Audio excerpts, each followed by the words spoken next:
चार लाइन के साथ मुख्यमंत्री जी को आमंत्रित करता हूं कि चमक सूरज की नहीं मेरे किरदार की है, चमक सूरज की नहीं मेरे किरदार की है, खबर ये असम के आसमां सीएम के साहब अखबार हेमंत की है। बिस्वा जी अब मैं आपके सामने चलूं तो मेरे सभा में संग संबोधित कर कारवां रहे हैं। चले, सरदार शहर में बात गुरूर एक की नहीं पब्लिक के एतबार सामने की है। चुनावी रैली में माननीय मुख्यमंत्री जी से राजकुमार निवेदन जी करता रेणुआ हूं चुनाव कि लड़ आप रहे हैं, वहां सबको पर संबोधित उसकी करें। रैली में संबोधित कर रहे हैं।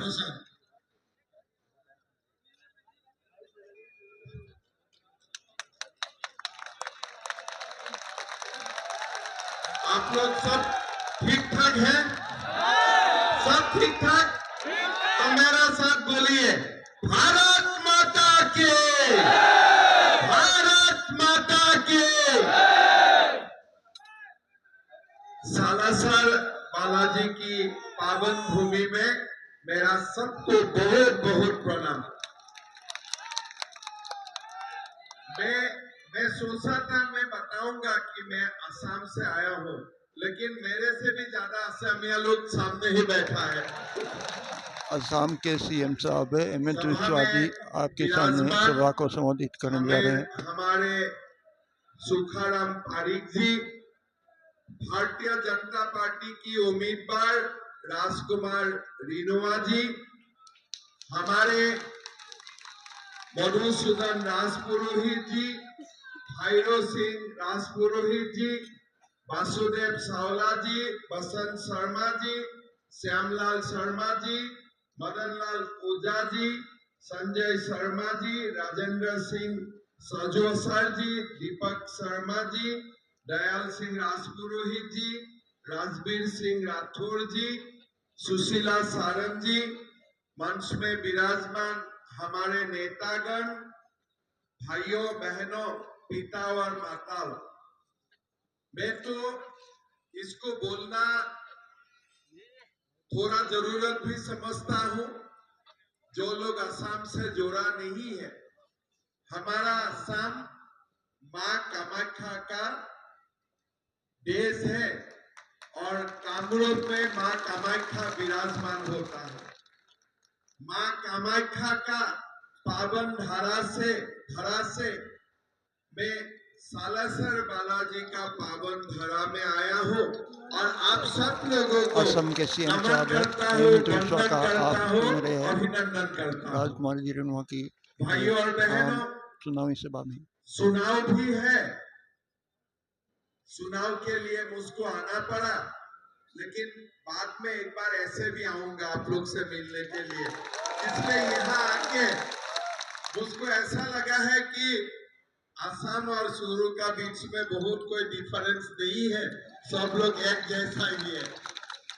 भाइयों और बहनों, थोड़ा आने में मेरा विलंब भी हो गया, थोड़ा सुबह से ही ऐसा ही सलाह कि मैं हर कार्यक्रम में एक घंटा में मुझको देर से आना पड़ा। उसके लिए मेरा दुख भी है, मेरा खेद भी है, लेकिन आप लोगों को देख के मुझको ऐसा लग रहा है कि चुनाव से भी ज्यादा यहाँ फेस्टिवल हो रहा है, उत्सव हो रहा है। और राजकुमार रेणुआ जी जीतेगा ये तो कंफर्म हो चुका है ना, कोई डाउट है क्या? 100% जीतेगा ना? मेरा तो हेलीपैड से मैं यहाँ तक जब आया, मेरा तो माहौल ऐसा ही लगा कि चुनाव तो नाम के लिए ही है, यहाँ में बीजेपी जीत ही चुका है, कोई समस्या नहीं है। भाइयों और बहनों, राजस्थान वीरों का भूमि है, राजस्थान एक पावन धरा है। पिछले 5 साल में राजस्थान में ऐसा कुछ हुआ है जिसको देखकर, जिसको सुनकर थोड़ा मन में खेद भी होता है। बार बार राजस्थान से खबर जाते हैं कि हमारे यहाँ में माताओं और बेटियों का ऊपर अत्याचार बढ़ चुका है। हर दिन कोई ना कोई नया केस रजिस्टर होते हैं। हमारा सरदार राजस्थान शहर के में अंदर असम का सीएम साहब नौकरी के लिए हेमंत बिस्वा जी एग्जाम होते हैं, एक बार बार राजकुमार जी पेपर रेणुआ लीक हो की जाते हैं। सुनामी एक बार लीक विधानसभा होना में तो संबोधित चलो करने मान जा लो, रहे हैं। 2 बार लीक होता है, 3 बार लीक होते हैं, सरकार कुछ एक्शन नहीं लेते। हमको बताया गया है कि राजस्थान में 19 बार पेपर लीक हो चुका है। भाइयों और बहनों, ऐसा क्यों हुआ? होने का कारण क्या है? राजस्थान में अच्छा सरकार थे, अच्छा सरकार चलते हैं, लेकिन कहां गड़बड़ी हो गया? आज राजस्थान में मैं छोटे से एक आप लोगों को एग्जाम्पल देना चाहता हूं। असम से आप लोगों का संपर्क है। राजस्थान से असम से राजस्थान 4 गुना बड़ा होगा, 4 गुना बड़ा भी होगा, और राजस्थान का इकोनॉमी भी असम से 3 गुना बड़ा है। और दिल्ली से असम कितना दूर है और दिल्ली से राजस्थान कितना दूर है? तो आप लोग बताइए, पेट्रोल का भाव असम में ज्यादा होना चाहिए कि राजस्थान में ज्यादा होना चाहिए? एकदम थोड़ा सा दिमाग की आप लगा दो। दिल्ली से 60 लगा हुआ है राजस्थान, और 3000 माइल दूर असम। 3 घंटा में, 4 घंटा में आप दिल्ली पहुंच सकते हो। असम जाने के लिए 2 दिन का जरूरत होगा। लेकिन आप लोग हिसाब लगा के देखिए, गूगल करके देखिए, गुवाहाटी में अभी अभी पेट्रोल का भाव है 98 रुपया, 98 रुपीज। और जयपुर राजस्थान में कितना है? 109 रुपया, 110 रुपया यहाँ का पेट्रोल का भाव होते हैं। मतलब क्या है? आज गहलोत जी बोलते हैं कि दिल्ली के कारण पेट्रोल का भाव ज्यादा है। अरे भाई, हैट तो आपने लगाया। आज यूपी में पेट्रोल का भाव कितना रुपया है? 96 रुपया है। दिल्ली में पेट्रोल का भाव कितना रुपया है? 96 रुपया है। आज असम में कितना रुपया है? 98 रुपया है। आप राजस्थान में पेट्रोल का भाव करके रखा है 109 रुपये। डीजल का भाव भी असम से 100 रुपया ज्यादा है। यूपी से भी 5 रुपया डीजल का भाव यहां ज्यादा है। एक प्रकार में राजस्थान में अभी लूटने का कंपटीशन चल रहा है। कौन कितना लूट सकते हो, लूटने का कंपटीशन चल रहा है। ऐसा क्यों हुआ? जब सरकार का शुरुआत हुआ, किसको सीएम बनना था हमारा तो मालूम नहीं था। राहुल गांधी पायलट को क्या बोला था, गहलोत जी को क्या बोला था, वही लोग जानते हैं। लेकिन यहां सरकार बनने का बाद कंपटीशन शुरू हुआ, कौन कितना निकम्मा है।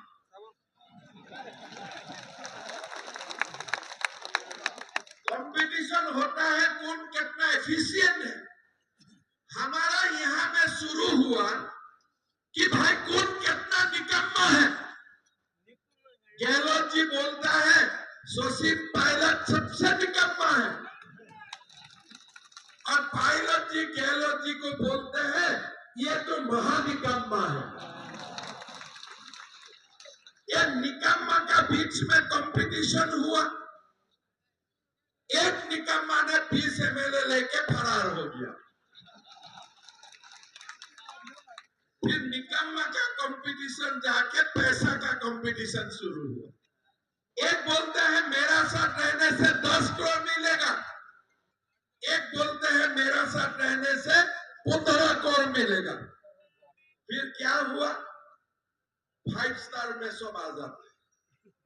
महीना भर 5 स्टार में रहते हैं, और गहलोत जी सबको लाइसेंस दे देता है, चलो मुझका मेरा साथ रहो और जितना हो सकता है लूटो राजस्थान को, कोई आपत्ति नहीं।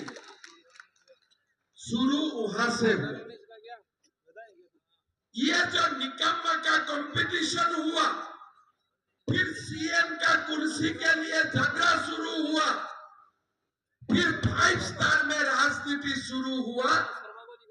उसी से ही मेरा वीरों का भूमि राजस्थान में प्रॉब्लम शुरू होने लगा, समस्या बढ़ने लगा और माताओं बेटियों का ऊपर अत्याचार शुरू हुआ।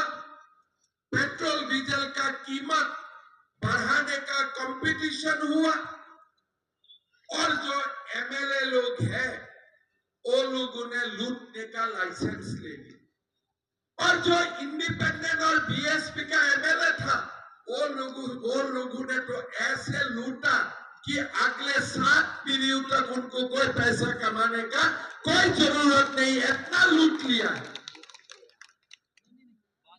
और राहुल जी हमारे बोलते हैं मैं गारंटी देता हूं राजस्थान में कि लोन माफ हो जाएगा। किसी किसानों का लोन माफ हुआ क्या? किसी किसानों का लोन माफ हुआ क्या? फिर बोलते हैं रोजगार तो दूंगा, जिसको रोजगार नहीं दे पाऊंगा उनको बेरोजगारी भत्ता दूंगा। किसी को बेरोजगारी भत्ता मिला है क्या? गारंटी कौन देते हैं? राहुल गांधी। कोई दिन दाढ़ी होगा, कोई दिन क्लीन शेव होगा। सुबह एक दिन राजस्थान आएगा, शाम उसमें से किसान चला जाते हैं। मैं कभी कभी सोचता हूँ राहुल जी आके बोलते हैं मैं गारंटी देता हूँ।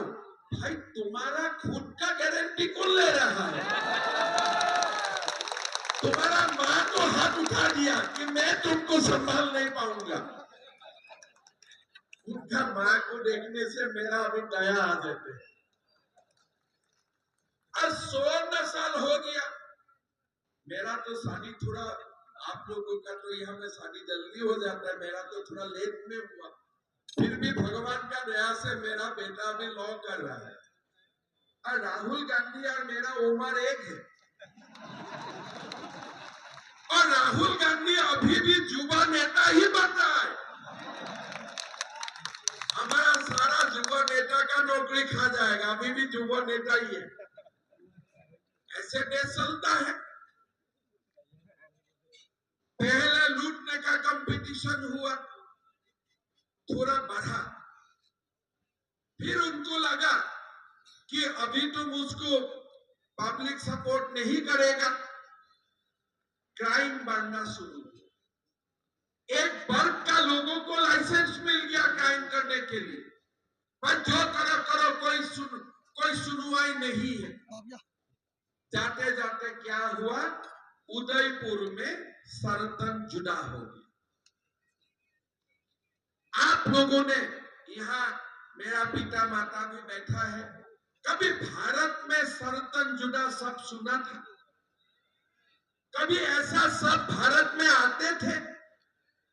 हमारा देश में बहुत प्रधानमंत्री हुए, बहुत मुख्यमंत्री हुए, लेकिन सरतन जुदा जैसा शब्द कोई स्टेट में किसी ने नहीं सुना।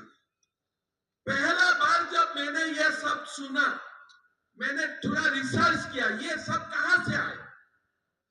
फिर मैंने देखा पाकिस्तान अफगानिस्तान में ये सरतन जुदा हुआ करते हैं। राजस्थान में कैसे आ गया? आया तो आया, लोगों का कातिल किया, फिर कातिल को उन्होंने कैमरा में कैद किया, फिर फेसबुक पोस्ट कर दिया, देखो हमने सरतन जुदा कर दिया हो, आप क्या करना है कर लो। अशोक गहलोत जी बोलते हैं हमने तो गिरफ्तार कर लिया 4 घंटा में। अरे भाई, सरतन जुदा हो जाते हैं, आप क्या खाली गिरफ्तारी करेगा? आप क्या खाली गिरफ्तारी करेगा? अगर असम में होते थे ना, वहां सरतन जुदा, यहाँ 5 मिनट में हिसाब बराबर, 5 मिनट में हिसाब बराबर। मेरा देश में आप आके सरतन जुदा करेगा ये हमारा भारत है, यहाँ प्रभु राम होते थे और यहाँ आके हमें आप सर्तन जुदा सिखाएगा। और मुख्यमंत्री जी बोलते हैं मैंने गिरफ्तार कर लिया। भाइयों और बहनों, आज अगर कोई बीजेपी शासित प्रदेश में अगर माँ और बेटियों के ऊपर अत्याचार होते हैं, उनका अपॉइंटमेंट सीधा जमराज का साथ हो जाएगा, सीधा जमराज का साथ हो जाएगा। कोई सवाल ही नहीं है, कोई सवाल ही नहीं है। आपने सर्तन जुदा करवा लिया। ये राणा प्रताप का भूमि है, ये दुर्गादास राठौर की भूमि है, और इस भूमि में आपने हमारा ही सर्तन जुदा कर लिया। भाई साहब, वो दिन से मैं सोच रहा था कि कब एक बार राजस्थान आओ, कब बीजेपी का सर्तन सरकार बने और सर्तन जुदा करने वाला को सिखा देता हो। भैया, भारत में ये सब नहीं चलेगा। जहां से आया है उधर ही चले जाओ, इधर नहीं होगा। मैं जब असम का मुख्यमंत्री बना तब मेरा पास एक अधिकारी आया, आके मुझको बोला कि साहब ये फाइल दस्तखत सही है। मैं बोला क्या है फाइल में? मद्रासा शिक्षक का सैलरी है। मैं बोला तुम्हारा बेटा मद्रासा स्कूल में पढ़ता है क्या?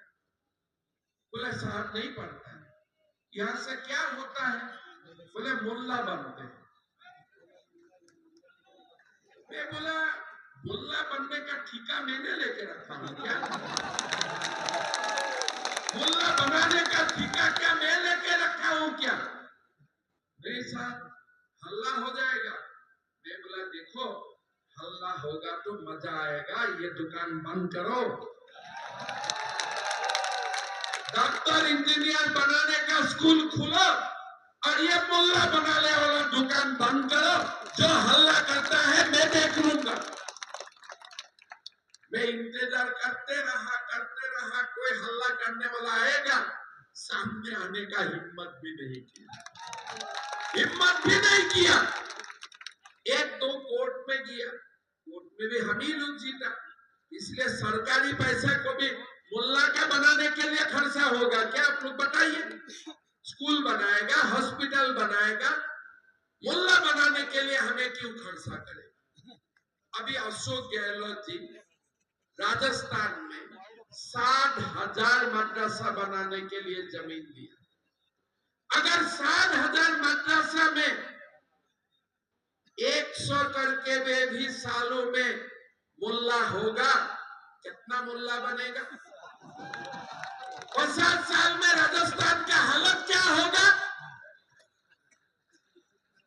गहलोत जी, जमीन देना है तो हॉस्पिटल बनाने के लिए दो, जमीन देना है तो स्कूल बनाने के लिए दो। ये मुल्ला बनाने के लिए आपको जमीन देने का जरूरत नहीं है।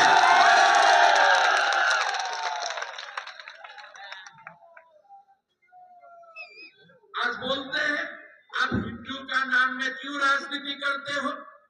अरे मैं भारत में हिंदू का नाम नहीं लेके मैं क्या पाकिस्तान में जाके हिंदू का नाम लूंगा? हिंदू का नाम लेने के में गुनाह क्या है? अगर केरला में मुस्लिम लीग हो सकता है, क्या भारत में प्रभु राम नहीं हो सकता है? पहले ये कांग्रेसी लोग आके बोलते थे, मोदी जी डेट बताओ, राम मंदिर कब बनेगा? बोलते थे ना। इस बार तो कोई नहीं बोल रहा है, इस बार कोई नहीं बोल रहा है। अरे आप लोग नहीं बोल रहा है, इसीलिए मैं ही बता देता हूं, कांग्रेसियों भाइयों, राम मंदिर 22 जनवरी का प्राण प्रतिष्ठा हो जाएगा।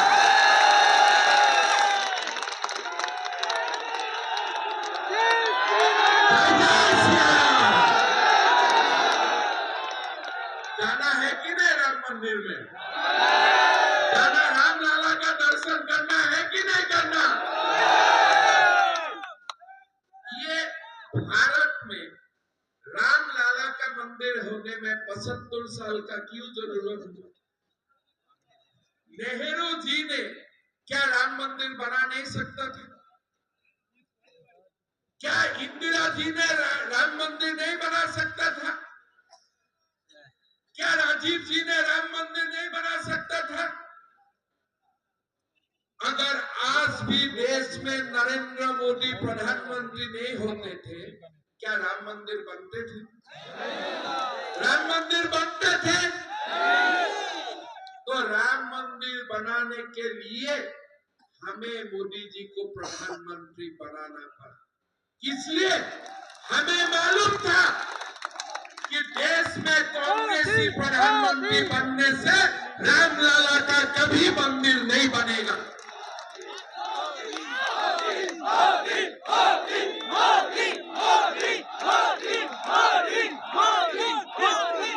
ये कांग्रेसी लोग क्या बोलते थे? राम मंदिर बना दीजिए। नहीं नहीं, हल्ला हो जाएगा, देश बिखर जाएगा रामलाला का मंदिर बनने से। अरे भाई, कौन बिखारेगा? बाबर और औरंगजेब? तुम्हारा क्या पोटा लगता है बाबर और औरंगजेब? आज कहां भाग गया? रामलाला का मंदिर बना, किसी बाबर और औरंगजेब ने हल्ला करने का हिम्मत किया? किसी ने हिम्मत किया? जब जब सनातन जागते हैं ना, ये बाबर और औरंगजेब भाग जाते हैं देश से। ये भाग जाते हैं।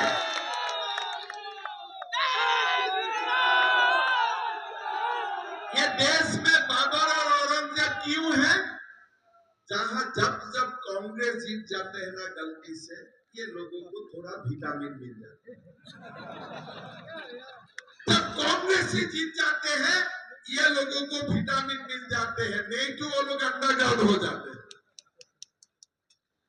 देश ने श्यामा प्रसाद मुखर्जी ने बोला कि 370 धारा हटाओ, एक राष्ट्र में दो प्रधान दो निशान नहीं हो सकता है। श्यामा प्रसाद मुखर्जी का हत्या कर दिया गया। बोला 370 नहीं हटेंगे। देश को इंतजार रहा कि कोई अमित शाह होगा, तब जाके 370 धारा बाकी होगा।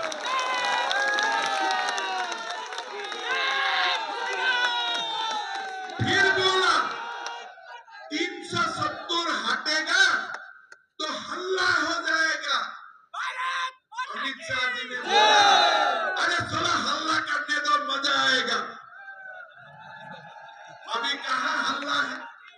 अभी आप कश्मीर में जाइए, अमन शांति का वातावरण भी बना हुआ है और 370 धारा भी सला गया। बाबर और औरंगजेब लोग भी सो गया। आप देखिए, मेरा बात का प्रमाण सहिएगा। 10 दिन का है। राजस्थान में जो लोग क्राइम करते हैं ना, 3 दिसंबर जाने दीजिए। 3 दिसंबर का बाद बीजेपी का सरकार बनेगा। आप लोगों को कोई बाबर और औरंगजेब दिखाई भी नहीं देगा, दिखाई भी नहीं देगा,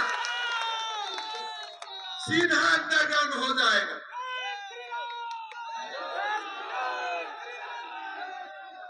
ये लोग कैसा है देखो, कल भारत और ऑस्ट्रेलिया का खेला हुआ, भारत हार गया और पाकिस्तान में वोट उतारा। ये लोगों का हालत देखो भाई, तुम्हारा देश खेलने से भी अलग बात है। कोई दोनों मुल्क का बीच में खेला हुआ, कौन हारा कौन जीता, हम लोग तो स्पोर्ट्समैन स्पिरिट से इसको लिया और पाकिस्तानियों से वहां मुंह फुटा के रखा। क्या चीज है ये सब? देखिए, ये सब का ट्रीटमेंट होना चाहिए कि नहीं होना चाहिए, आप लोग बताइए। आतंकवाद आते थे, कसाब आके गोली मार देते थे। बोले तुम्हारा बेटा ट्रेनिंग कहाँ हुआ? लाहौर में। तुम्हारा ट्रेनिंग कहाँ हुआ? कराची में। भारत से विमान ही उठा के ले जाता है, कहाँ लेके गया? कंदाहार में। संसद में भी हमला। मोदी जी का इंतजार था, गलती से मोदी जी का समय में भी शुरुआत किया। मोदी जी ने 2 धमाका पाकिस्तान में लगा दिया और तब से आतंकवाद भी गायब हो गया।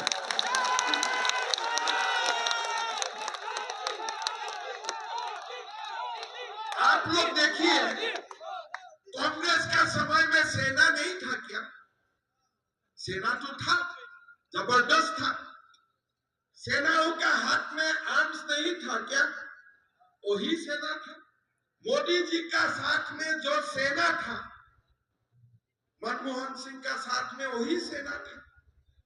लेकिन आप लोग देखिए, जब कसब देश में घुसा, भारत वार्निंग देते थे, पाकिस्तान में आपको वार्निंग देता हूं। अरे वो लोग वार्निंग मानने वाला चीज है क्या? वार्निंग मानने वाला चीज है क्या वो लोग? मोदी जी ने तो वार्निंग नहीं दिया। हम लोग टीवी में डिबेट करते रहा, रातों रात धमाका भी हो गया, सांप हो गया, और कोई आतंकवाद का कहानी भी अभी नहीं होते हैं। हमारा देश में जब जब विधाता ने स्ट्रॉन्ग लीडरशिप दिया है, तब भी भारत ऊपर जाते हैं, विश्व गुरु बनते हैं। लेकिन हमारा दुर्भाग्य है कि भारत में ऐसा एक पार्टी का जन्म हुआ, वो पार्टी खाली बाबर और औरंगजेब का बारे में सोचते हैं, हमारा बारे में सोचते भी नहीं। भाई और बहनों, हमें एक बार नरेंद्र मोदी जी को 400 सीट पार करके देश का तीसरा बार प्रधानमंत्री बनाना। आज आप देखिए, पहले अमेरिका का राष्ट्रपति आते थे, भारत को सिखाता था कि कब न्यूक्लियर बम होगा, कब नहीं होगा। बोले सैंक्शन लगा दूंगा, वो करो वो करो। मोदी जी देश का प्रधानमंत्री बने, मोदी जी अमेरिका जाते हैं, अमेरिका का संसद खड़ा होके भारतीय को अभिवादन करते हैं कि ये भारत है। आज विश्व में इंग्रज हमें 200 साल रूल किया। आज इंग्लैंड से, इंग्रज से हमारा इकोनॉमी बड़ा हो चुका है, 5th इकोनॉमी हम लोग बन चुका है। मोदी जी गारंटी दे रहा है कि और 3-4 साल में हमारा देश जापान को भी पीछे करके तीसरा इकोनॉमी बनेगा। मैं तो ये मानता हूं, नरेंद्र मोदी जी जो देश का 400 सीट पार करके प्रधानमंत्री बने, तो हमारा ये भारत अमेरिका और चाइना को भी पीछे कर देगा, वो दिन दूर नहीं। भाई और बहनों, जब कोविड आया थे, हम लोग सब सोचते थे कि पहले अमेरिका वैक्सीन बनाएगा, अमेरिकन लोग पहले वैक्सीन लेगा, बाद में हमारे लिए कुछ बना के भेजेगा। लेकिन मोदी जी ने चुपचाप अपना काम करते रहा, साइंटिस्ट का साथ बातचीत करते रहा, वैक्सीन निकाला। कांग्रेसियों ने क्या बोला? देखो ये वैक्सीन टेस्टेड नहीं है, इसको मत लेना चाहिए, ये मोदी वैक्सीन है, मत लीजिए। जब थोड़ा कोविड थोड़ा सा बढ़ने लगा, ये कांग्रेसियों ने जाके पहले चुपचाप आगे जाके अपना वैक्सीन ले लिया, आगे जाके वही खुद वैक्सीन ली। ये हमारा भारत है।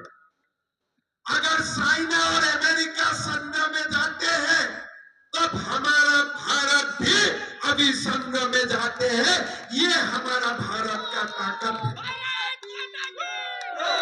इसीलिए भाई और बहनों, स्वामी विवेकानंद जी ने सपना देखा कि भारत विश्व गुरु बनेगा, और आज भारत विश्व गुरु बन रहा है।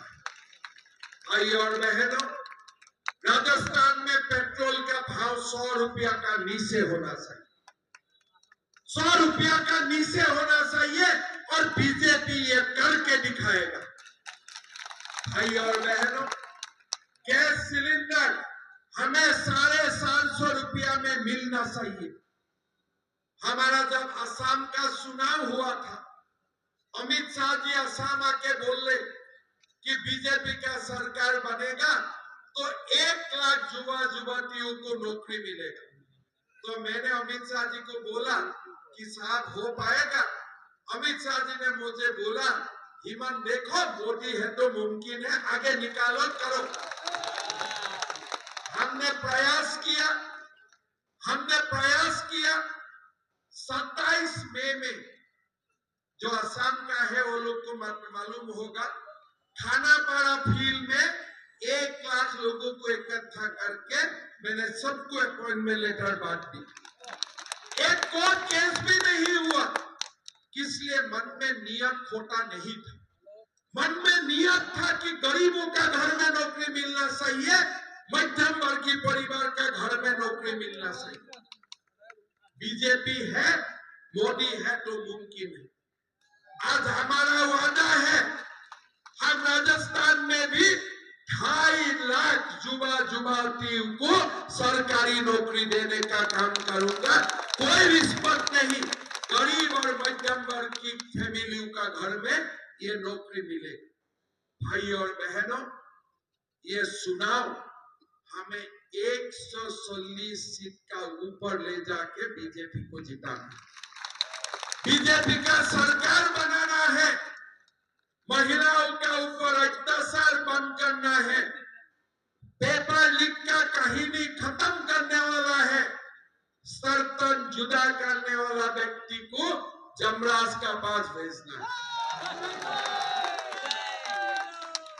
एक नया राजस्थान, वीरों का राजस्थान, एक पावन पवित्र राजस्थान हमें बनाना है और उसका कारण हमें कमल साथ में वोट भी देना है और बीजेपी का सरकार 140 सीट का ऊपर ले जाके हमें बनाना है कि नहीं? मैं एक बात मानता हूं दिल से, अगर राजस्थान 140 सीट का ऊपर लेके बीजेपी का सरकार बनाएगा ना, ये देश मोदी जी को 400 सीट ऊपर ले जाके तीसरा बार देश का प्रधानमंत्री बनाएगा। राजस्थान रास्ता दिखाएगा और वही रास्ता में जाते हुए हमारा भारत मोदी जी को तीसरा बार प्रधानमंत्री बनाएगा, ये बात भी पक्का है। भाई और बहनों, गहलोत जी बोलते हैं कि असम का सीएम ज्यादा बोलते हैं। मैं बोला, गहलोत जी मैंने तो बहुत कुछ किया, मैं बोल नहीं सकता हूं, मैंने उससे ज्यादा करके लाया हूं 2 साल में। आपने बहुत आगे निकाल चुका हूं, लेकिन मैं बोल नहीं पाऊंगा। कोई जगह में कानून का भी बाधा है, मैं बोल नहीं पाऊंगा। लेकिन जो असम में है उनको आप लोग पूछिए कि असम हो, यूपी हो, हरियाणा हो, जहां जहां मोदी जी का सरकार है, वो सरकार में कभी भी अत्याचार अन्याय नहीं चलेगा, न्याय का ऊपर सरकार होगा, सनातन का फिलॉसफी मूलभूत का ऊपर ही सरकार चलेगा, राम राज्य का कल्पना हम आगे लेके चलेंगे। आज मैं आप लोगों को बताना चाहता, असम में भी एक समय आया था, अल्फा का समय में हमारा असम छोड़ के कोई लोग बाहर आ गया था। अभी असम शांति है, कोई किसी का ऊपर कुछ नहीं करता है, आराम से बिजनेस करो, कोई आपत्ति नहीं है। अभी मैं देश भर जाके सब लोगों को बोलता हूं कि भाई आप लोग एक समय असम छोड़ के आए थे, अभी आप लोग दोबारा आइए, नरेंद्र मोदी जी का सरकार बन चुका है, आप लोग असम में आके दोबारा घर बनाइए, दोबारा व्यापार स्टार्ट कीजिए। कोई सारे लोग गुजरात गए थे, अलग अलग प्रदेश गए थे, अभी असम लौट के चलाया, अभी हमारा जो असम का राजस्थान से जाए जो लोग वहां बसता है, वो लोग बोलता है हम राजस्थान से भी है, हम मारवाड़ी भी है, हम असमिया में भी है, और हम दोनों धड़ा को सेवा करते हैं। हमने माहौल बनाया, शांति का माहौल बनाया। मोदी जी का जो आदर्श है उसको आगे लेके चलने के लिए हमने कोशिश की। इसीलिए मैं आप लोग को विनती करूंगा, हमारा देश को विश्व गुरु बनाना है, सचमुच बन जाए। ये देश अभी कोई प्रकार से हमारा बीच में निराशा नहीं है। अभी देश का, भारत का समय है। मोदी जी बोलते हैं यही समय है। मैं भी चाहता हूं हमारे लिए यही समय है, भारत को विश्व गुरु बनाने का यही समय है, और हम लोग भारत को विश्व गुरु बना सकूंगा। भाई और बहनों, राजस्थान का पावन धरा में मैं आप लोगों को निवेदन करता हूं, राजस्थान का चुनाव तो एक लक्ष्य है, लेकिन साथ साथ में भारत को विश्व गुरु बनाने के लिए हमें सब लोग अपना तन मन से काम करने का समय आ चुका है, और वो दिन बहुत दूर नहीं है, हम करके दिखा सकते हैं। भाई और बहनों, हमारे सरदार शहर में राजकुमार रिनुआ जी उम्मीदवार है। जीतेगा तो जीतेगा, आराम से जीतेगा, जीतेगा ना, जीतेगा। लेकिन मेरा एक निवेदन है, 50,000 वोट से जीतना चाहिए, और जीत जाएगा। सरदार शहर का बहुत सारे लोग देश का अलग अलग जगह में होते हैं, सबको बुला के ले आइए कि वोट देना है, नरेंद्र मोदी को वोट देना है। सबको बुलाइए, वोट भी देने हैं, राजकुमार रिनुआ जी को जिताना भी है, और मोदी जी को भरपूर आशीर्वाद देना है। कमल साथ में जो भी वोट देते हैं वो वोट एक्चुअली मोदी जी के लिए आशीर्वाद बन जाते हैं। तो इसीलिए भाई और बहनों, सारे लोगों को मेरा निवेदन है, 25 तारीख कमल साथ में वोट देना है, भारत को विश्व गुरु बनाना है। बनाना है ना, बनाना है ना। जरा मेरा हिंदी समझ में आया कि नहीं? मैं थोड़ा कच्चा बोलता हूँ, ठीक है ना? कच्चा मेरा हिंदी है, लेकिन जो भी बोलता हूँ दिल से बोलने का कोशिश करता हूँ। फिर आऊंगा, फिर मिलूंगा। मेरा साथ जोरदार बोलिए, भारत माता की।